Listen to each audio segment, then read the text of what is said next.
partons ensemble sur le front de la guerre en Ukraine. Plusieurs conséquences à ce conflit dramatique depuis le début. L'une d'entre elles, c'est notamment la crise de l'eau en Ukraine occupée. Dans certaines zones, la seule eau qui est disponible provient des flaques d'eau, ce qui a incité Vladimir Poutine à rencontrer le chef de la République populaire de Donetsk, nommé par le Kremlin pour discuter des pénuries, d'après nos confrères du Kiev Indépendant, dont vous voyez l'article à l'instant.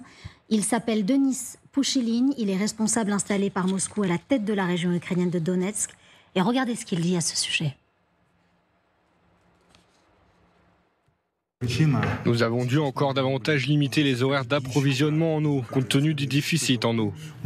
Actuellement, l'eau est fournie une fois tous les 3 jours pendant quelques heures dans l'agglomération de Donetsk-Makivka. Une fois tous les 4 jours à Leniakiev et dans les villes environnantes. Une fois tous les 2 jours à Mariupol. Avec moi pour en parler autour de ce plateau, le général François Chauvency. Vous nous avez rejoint également Violette Moscalou, maître de conférence et présidente fondatrice de Global Ukraine. Volodymyr Pozelski, merci d'être avec nous, président de l'ONG Ukraine en Europe, enseignant à l'INALCO. Lorsqu'on entend que certaines régions ne sont pas approvisionnées par l'eau, c'est ce que nous a dit ce monsieur qui s'occupe très principalement de cet approvisionnement d'eau dans les régions occupé, est-ce que c'est quelque chose que vous découvrez ou est-ce que ça fait un moment que c'est déjà la vie des Ukrainiens sur place? Moi, je pourrais dire déjà qu'il ment par rapport à ce qu'il a dit M. Poucheline, parce que je viens de voir il y a 2 jours une amie qui est réfugiée de Mariupol. Il est en contact permanent avec ses amis à Mariupol. Et Mariupol, ce n'est pas tous les 2 jours, c'est 1 fois par semaine. Ce monsieur minimise? Ouais, ils ont l'eau 1 fois par semaine, imaginez ça. C'est terrible. Pourquoi est-ce qu'il minimise, d'après vous? Non, parce que c'est à cause en face de Poutine, il minimise. Mais il faut comprendre que ce n'est pas seulement la question de la pénurie d'eau, on est en face d'un vrai désastre écologique. Parce que les sols, parce que vous savez, la Donbass, c'est une région minière, avec beaucoup de mines qui étaient abandonnées, et donc couloir des mines, couloir souterrain, normalement il faut pomper l'eau usée, ça c'était pas fait. L'administration marionnette comme Pouchiline, ils n'ont rien fait depuis 4 ans, et donc ces eaux, ils remontent, les sols sont pollués. Donc déjà, quand ils ont la qualité de l'eau qu'ils ont dans le robinet, il a une couleur brunâtre, c'est déjà, c'est pas seulement impossible de boire, déjà c'est... Pour laver, je pense que si en face de vous, nous, on a à Paris cette eau, je ne pense pas que quelqu'un aura le courage de l'utiliser. Mais ils sont obligés. Mais après, il y a les problèmes logiques, c'est-à-dire à l'époque ukrainienne, il y avait Canal Siversky-Donetsk qui a fourni en eau toute la région de Donbass. Et cette région, ce canal, il était lieu de l'affrontement, ces lignes de front. Effectivement, toute cette infrastructure a été sérieusement endommagée. Ils ont essayé de faire fournir de l'eau de Don, de la fleuve russe, mais c'est rien. Donc aujourd'hui, en été surtout, ils ont en face de plusieurs problèmes. Après, le problème aussi, il y avait plusieurs affaires de corruption, qui ont investi de l'argent qui était plusieurs millions d'euros. Bon, c'est classique pour la Russie. Pour ce territoire, donc l'argent a été volé, détourné, donc ils n'ont pas renouvelé l'infrastructure, donc tous ces problèmes se sont accumulés. Et Poutine, ce qu'il dit, à Poucheline, il dit c'est votre problème dans le sens qu'il a 60% de l'eau sont perdus à cause de la qualité, le niveau de l'infrastructure des tuyaux. Mais c'est pas seulement ça, donc c'est tout le sort, tous les problèmes sont là, mais je dis que c'est vraiment un désastre écologique, c'est pas seulement la pénurie. Violetta Moscalou, comment est-ce qu'on explique très concrètement que ce réseau, cet approvisionnement centralisé dans cette région du sud-est de l'Ukraine occupée se soit effondré? Comment imaginer que ce système n'ait pas été anticipé? La logique prédatrice d'un système et d'un pays comme la Russie qui pense à tout sauf à créer du bien-être et des services pour la population mène à des destructions de ce type-là en fait. Donc il y a eu la guerre avec des infrastructures qui ont été détruites. Il y a le fait que toute cette région minière et tout, donc effectivement il faut être très vigilant, il faut de l'attention et de la bonne gestion pour entretenir en fait ce type type d'espace et combattre la pollution. Et il faut s'en soucier. Donc il faut vouloir vraiment gérer ça pour le bien-être des populations locales. Et il n'y a pas cette volonté dans les territoires occupés. Quand on regarde la Russie en général, en fait, souvenez-nous comment c'était qui le Premier ministre britannique qui moquait Poutine en 2022 en disant occupe-toi de ta population, t'as que 15% des gens qui peuvent aller dans des toilettes aménagées, sinon les autres vont dans les trous dehors.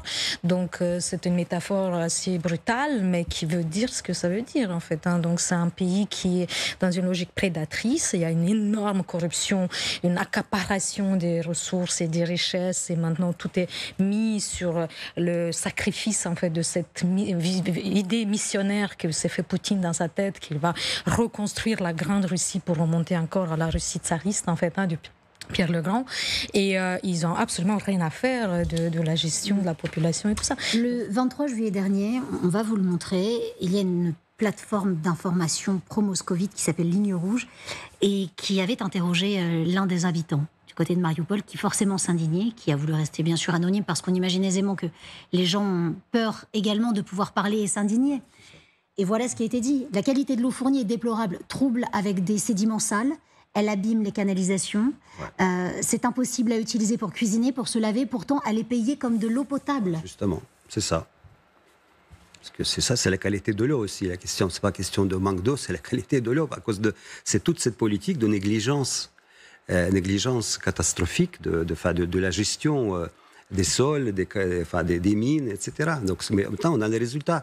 Parce que on ne pouvait pas avoir des résultats énormes après, mais il y a des conséquences à long terme, à moyen terme. Donc maintenant, on a commencé à avoir des résultats à moyen terme. De toutes ces années de négligence, de tuyaux, de gestion d'infrastructures. Général Chauvency, et pour autant, les objectifs de guerre de Vladimir Poutine sont très clairs. Ces régions annexées doivent rester russes. C'est significatif de quoi sur place, quand les habitants ne sont pas très bien traités non plus? Il faut déjà s'occuper des gens, c'est ce qui vient d'être dit. C'est une évidence d'ailleurs pour tous les États.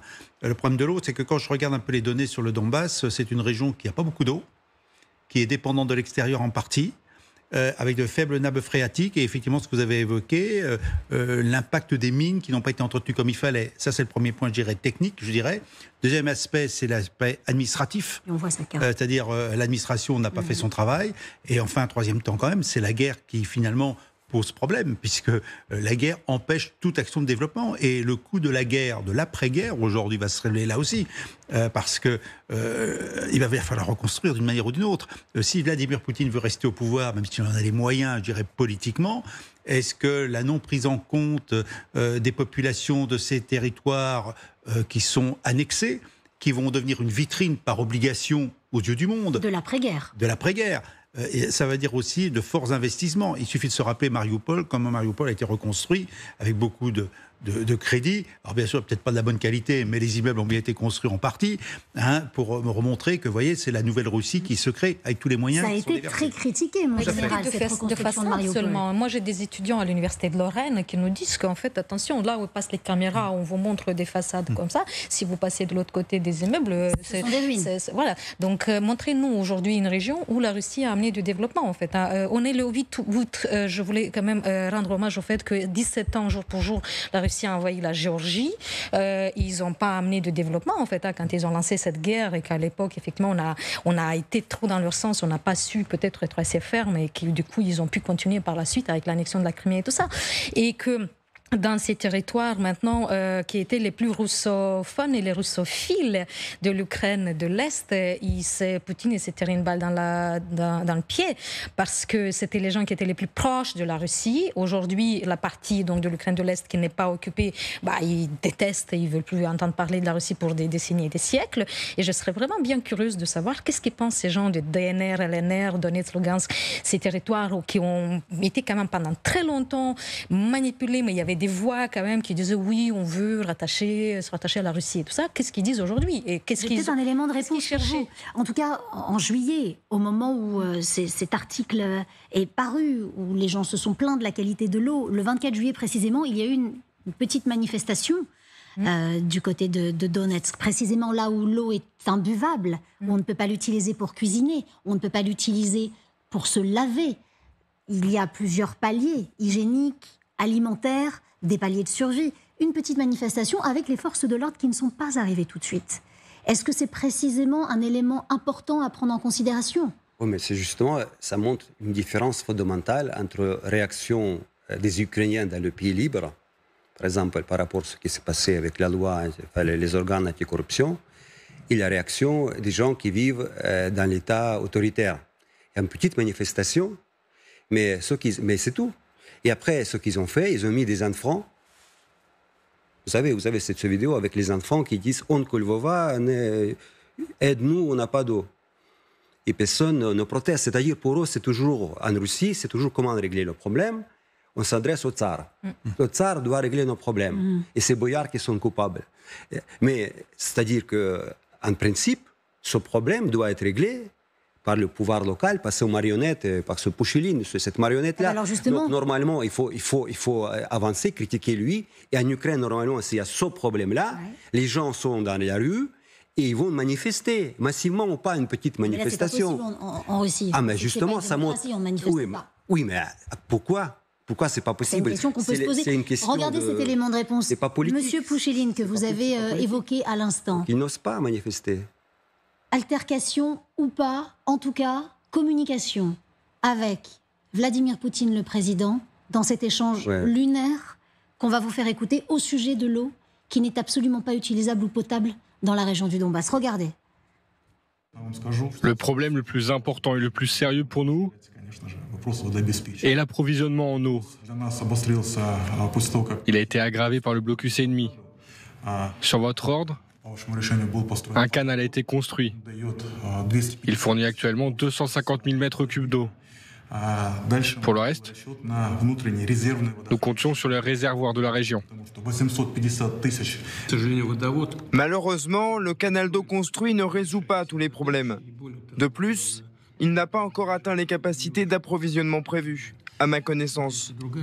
Mais il existe un autre problème dont le gouvernement m'a informé. D'importantes pertes d'eau sont constatées le long de son trajet de transfert. Une fois qu'on a dit ça, les pertes d'eau s'élèvent à 60% de la quantité d'eau totale. Quelle solution donne ici Vladimir Poutine à M. Poucheline ? Est-ce que vous avez vu une solution dans cet échange, mon général ? Non, il a pris en compte, et quand même 60% c'est énorme, quand on voit déjà même chez nous les problèmes d'eau qu'on connaît, là, à ce niveau-là, on peut comprendre que la population ne soit pas alimentée. Et c'est vrai que l'absence de réponse, ce n'est pas la première fois qu'on voit cela d'ailleurs, que le tsar écoute, mais ne prend pas de décision, ne réagit pas. Maintenant, ça ne veut pas dire qu'il ne va pas réagir après. Mais en l'occurrence, on a eu quand même une image télévisée pour nous montrer qu'il a bien écouté, qu'il a pris en compte la doléance. Il est très attentif. Il est très attentif. Bon, maintenant, qu'est-ce qu'il va y avoir après ? On peut se poser des questions. Il ne va pas raconter à la télévision qu'il y était 900 millions qui étaient détournés, qui étaient justement destinés à réparer les tuyaux. Bon, on ne va pas dire ça à la télé russe, évidemment. Donc il y avait détournement de l'argent, il y avait un grand scandale il y a 3 ans. Donc effectivement, l'argent a été investi et il n'y a pas de résultat. Et sur place, l'eau n'atteint pas les étages supérieurs. C'est ce qu'on apprend, surtout dans les logements anciens.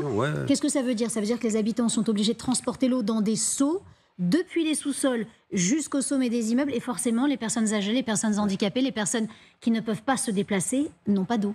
C'est une vraie crise humanitaire et puis c'est vrai que en priorité ceux qui arrivent à avoir de l'eau c'est encore l'élite locale entre guillemets et puis la population advienne que pourra. Parce qu'elles achètent de l'eau parce qu'ils se servent en premier en fait. Donc on n'est pas là pour penser encore une fois à la société, à l'intérêt général, à rendre un service public, mais à sauver qu'ils peuvent et effectivement donc c'est une catastrophe. Mais encore une fois montrer un territoire où ils arrivent et ils envahissent et ils amènent le développement. Ils n'ont rien à faire en fait. Ce qui les intéresse, c'est cette logique impérialiste d'avoir plus de terres. Mais pas de développer pour autant.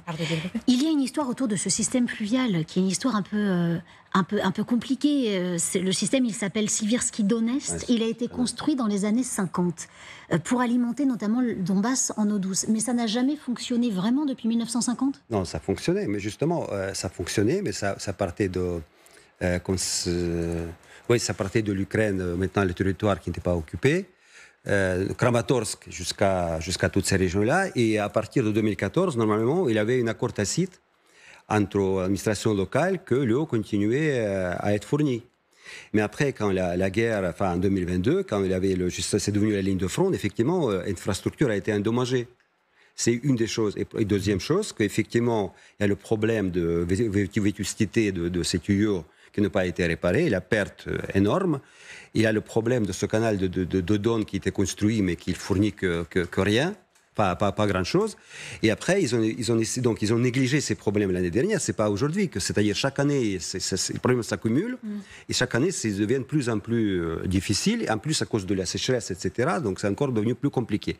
Et surtout, il essaye de régler ça de manière, disons, autoritaire. Pouchili, il a dit qu'à la manque d'eau, il a dit il y a des spéculations. Donc, les gens qui vendent de l'eau, enfin les hommes d'affaires, ils vendent de l'eau, je sais pas, à 6 roubles. Donc, il dit on interdit ça, on a établi le prix. On se moque du monde, évidemment. Il y a une revente de contrebande, donc les gens s'adaptent. Donc, à cause de ça, encore, le prix a augmenté. On calcule maintenant que le retraité moyen de Donetsk, pour lui, il faut sa retraite, il faut payer de l'eau juste 2 semaines. S'il dépense tout sa retraite, c'est plus pour 2 semaines en forêt. Alors, comment est-ce que vous expliquez que les gens restent vivre là-bas ? Notamment, je me demandais si ce n'est pas une stratégie déguisée, entre guillemets, des Russes pour que les gens partent, parce qu'ils aimeraient bien qu'une partie quitte peut-être ces territoires. Ils ont organisé effectivement ce repeuplement et les mouvements migratoires. Staline, il était très fort à ça. Ça les dérangerait peut-être pas, en fait. Donc, du coup, effectivement, après, pourquoi les gens ne partaient pas ceux qui, intellectuellement, avaient la capacité et psychologiquement, il y avait la maturité, entre guillemets, nécessaire pour quitter son chez-soi et partir dans l'inconnu. Soit une grande partie a quitté vers l'Ukraine, une partie ont quitté le territoire en allant, en se rapatriant sur les territoires en Russie, en se rapprochant des familles et tout ça. Tous ceux qui avaient la capacité sont partis, en fait. Et donc, il faut comprendre aussi qu'une grande partie de la population qui est restée, ce sont parmi les plus démunis, les moins capables de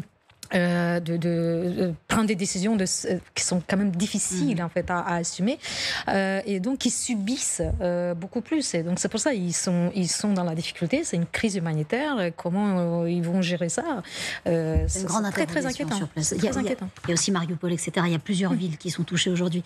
Mon général, l'eau utilisée comme arme de guerre, oui, c'est une possibilité comme la faim, mais bon, aujourd'hui je ne pense pas qu'elle soit utilisée comme arme de guerre. Je crois que c'est la conséquence peut-être d'une guerre, mais pas uniquement, des conditions climatiques, parce que le problème de l'eau va être un problème mondial, de toute façon, quel que soit le contexte.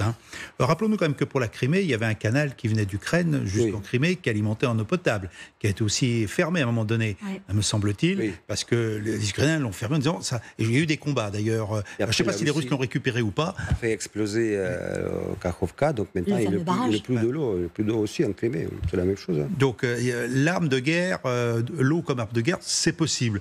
Maintenant, je pense que c'est assez aléatoire en termes d'efficacité. Alors, je ne sais pas si c'est pour faire partir les gens, je n'en sais rien. Je pense quand même que l'image donnée en termes d'efficacité de l'administration russe pose plus problème que le fait d'essayer de les faire partir, ces gens. C'est-à-dire qu'en fait, l'État tout-puissant n'est pas si puissant que ça, et c'est même un échec complet dans la vie, dans le quotidien des gens. Et je crois que c'est beaucoup plus grave. Alors pour ça, l'eau, arme de guerre, j'ai pas de souvenir récents dans les guerres contemporaines, sauf une ville assiégée, à la limite, on peut... Et puis il y a eu quand même, n'oublions pas, ce qui s'est passé en Ukraine. En Ukraine, quand on frappe les centrales électriques, qui frappe les centrales électriques frappe tous les systèmes hydrauliques. On l'a vu au Kosovo, tout ce qu'on a eu comme problème pour rétablir l'eau, parce que la centrale avait été endommagée, et il n'y a pas que cet endroit-là, donc ça fait partie, les frappes elles-mêmes, c'est-à-dire c'est par dérivé, par conséquence, frapper une centrale électrique a un impact sur le système d'alimentation en eau, en dehors des problèmes de nappe phréatique et d'alimentation d'eau courante. Voilà. Pour compléter, juste, vous dites que comme ils utilisent la faim, l'eau et le froid aussi. Souvenons-nous, le 10 octobre 2022, quand ils ont commencé à bombarder de façon massive les centrales en Ukraine, en fait, à l'arrivée de la période de l'hiver, pour ramener des problématiques très fortes, en fait, du coup, de dire le pays va être...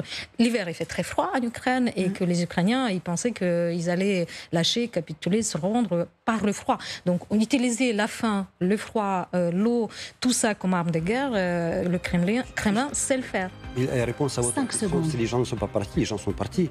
Avant la guerre, il y avait 4,3 millions en région de Donetsk et 2,6 à Lugansk. Et maintenant, en région occupée, il y a 2 millions de population dans le Donbass, enfin dans la région de Donetsk. Donc c'est quand même, il y a beaucoup de monde qui sont partis. Merci en tout cas à tous les trois de m'avoir accompagné aujourd'hui.